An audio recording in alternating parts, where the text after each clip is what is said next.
грижата за здравието на младите, а малку повозрастните, оние кои што доаѓаат, па малку или повеќе повозрастните, оние кои што доаѓаат на факултет, грижа и за нив е неопходна, се разбира.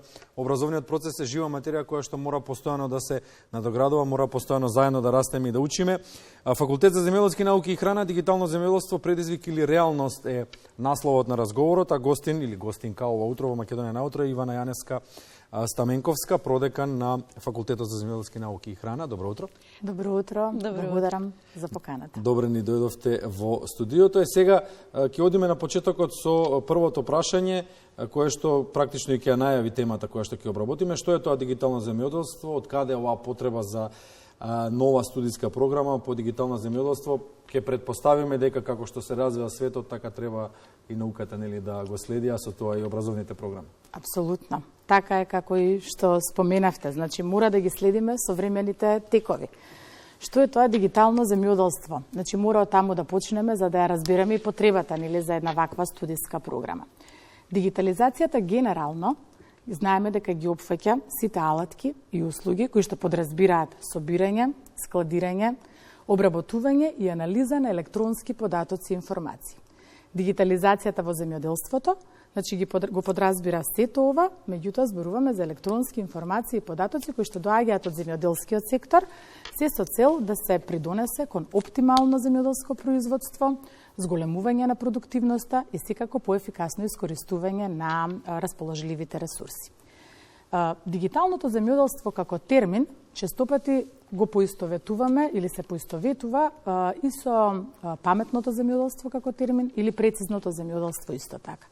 Но ние велиме дека дигиталното земјоделство е нешто пошироко, еден посеопфатен термин, дека во себе тоа ги интегрира токму овие паметно земјоделство и прецизно земјоделство кои што се однесуваат на дигитализација на процесите, но не само тоа, на тоа ги надоградува и дигитализацијата на земјоделските услуги, значи обезбедување на онлайн продажба, платформи каде што ќе може да се следат цените на земјоделските производи, електронски аукции, значи дигитален маркетинг, но за нас е многу позначајно дигитализација на институциите и јавниот сектор, со што практично на самите земјоделски производители ќе им се овозможи олеснување и полесно спроведување на сите процедури.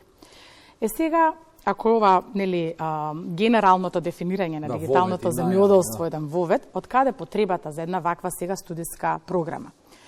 Имено современите системи за снабдување со земјоделско-прехрамбени производи подразбираат обезбедување на квалитетни, здрави, безбедни земјоделско-прехрамбени производи за населението, но истовремено со сето тоа зголемување на конкурентноста на секторот, зголемување на продуктивноста и секако заштита на животната средина.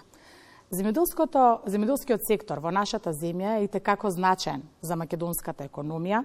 Да кажам некои факти, значи учествува со околу 9 до 10% во бруто домашниот производ, вработува околу 15% од вкупната работна сила и представува еден социјален бафер за руралните средини.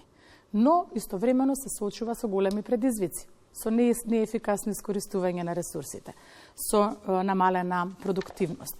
Сведоци сме дека во некои подсектори каде што сме биле извозници на храна, сега стануваме увозници, токму поради фактот што во тие земји модерните технологии земаат се поголем. Што е катастрофа за севкупното општествено живење кај нас. Апсолутно. На сите нивоа.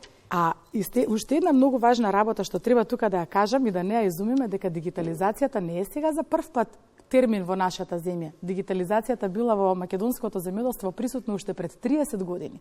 Во големите системи за производство на храна, особено во индустриите, и како имало примена на дигитални технологии во живинарството, во свињарските фарми, но во тој период трансферот на знаење кон индивидуалните земјоделци кои што доминираат во земјоделскиот сектор практично не достигал и сега во сите овие години развојот на технологијата треба да го следи паралелно и развојот на капацитетите и вештините на тие млади земјоделци. Добро, тука сме ние.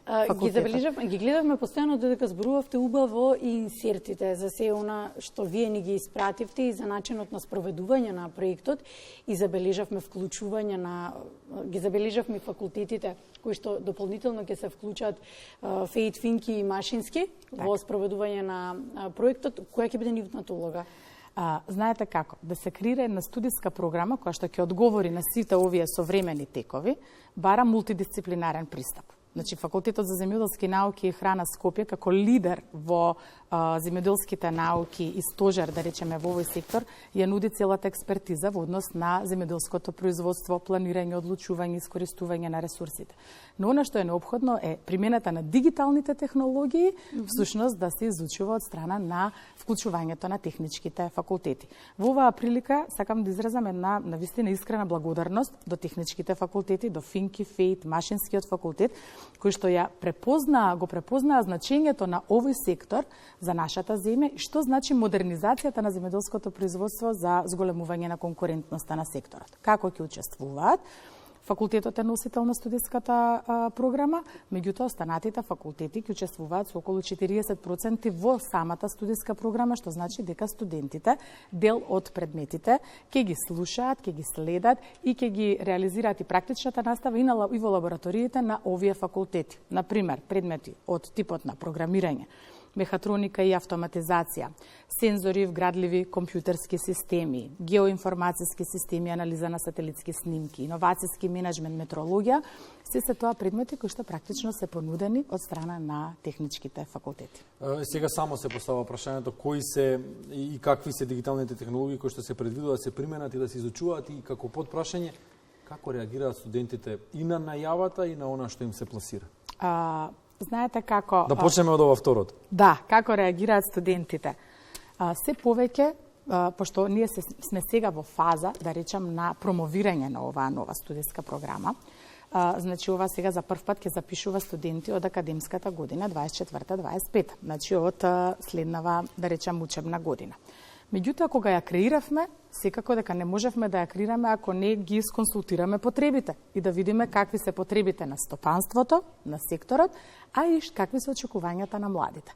Така да спроведовме, значи, низа анкетни истражувања во оваа насока, кои што покажаа дека навистина и студентите и стопанството имаат потреба од се поголемо, тоа е имено и модерните текови си го прават, тоа сведоци сме, дигитализацијата е се присутна насекаде околу нас, значи имаат потреба од изучување на овие технологии. Сега што ќе се изучува? Секако тука ќе се изучуваат вештачката интелигенција, роботиката, големите податоци, примената на дронови, беспилотните летала, сензорите за мерење на влага во почва, за хранливи материи, метеоролошките станици. Сето тоа поврзано преку така наречените Internet of Things, интернет на нешта. Практично, навистина ќе видиме дека со изучување на овие технологии постои голем потенцијал, најпрвен преку градење на капацитетите на младите, да ги применуваат овие технологии, така тие полека да пенетрираат во самиот сектор. Добро, ќе ги изучуваат, така ќе збогатуваат знаење, ги следиме светските трендови, но има ли каде да го применат тоа во пракса? Има ли компании никои кои што веќе применуваат? Да, значи споменав дека во овој процес на практично транзиција, голем дел од самите земјоделски производители од компаниите свесни за потребите од овие технологии веќе започнуваат и како да применуваат дигитални технологии.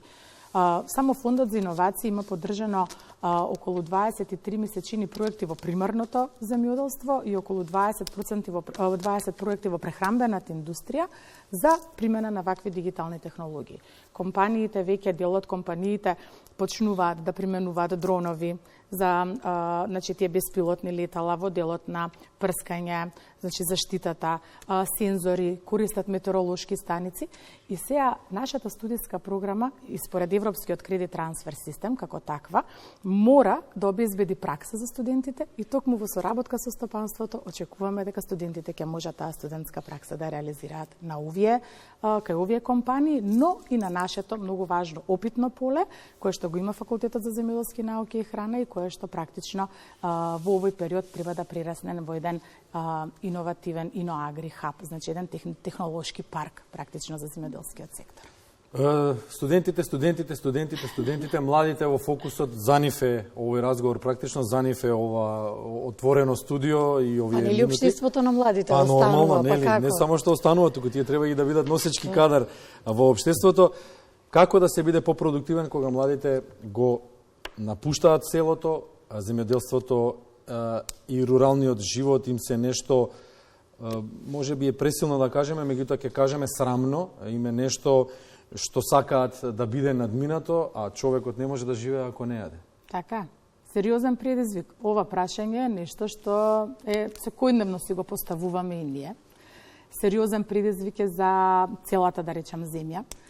Само мала дигресија, еден од примерите нека биде најразвиената економија или една од најразвиените економии Соединетите американски држави, Тексас, земјата која што се занимава со производство на храна, со говедарство, сточарство и така натаму, тоа се едни од најбогатите луѓе.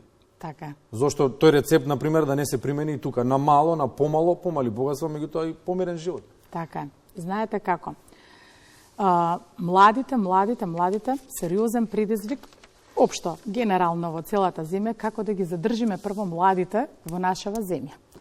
А да не зборувам за руралните средини. Значи, она на што сме сведоци е и како интензивната депопулација на руралните средини. Знаете, просечната возраст на еден македонски земјоделец е 56 години. Тоа значи дека ова вие што го споменавте. Младите не сакаат да се занимаваат.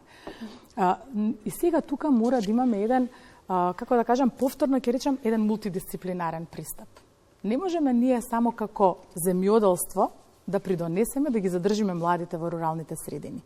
Земјоделството мора да оди паралелно со руралниот развој. Значи мора да им се понудат повеќе можности за остварување на доход во руралните средини, така што не само од земјоделство ќе живеат, нели, од останати сектори, значи ќе го диверзифицираат доходот. Мора да се поврземе со Министерството за транспорт и врски. Значи мора да се обезбеди инфраструктура. Мора да се Министерството за локална самоуправа. Мора да се обезбедат услови за градинки, грижа за возрастните во руралните средини, така што младите ќе можат, нели, поинтензивно да се занимаваат со одреден бизнис. Еве да го земеме агробизнисот. Значи, навистина треба еден сеопфатен, еден мултидисциплинарен пристап за да можеме да ги задржиме младите. Дигиталните технологии и дигиталното земјоделство е еден од решенијата.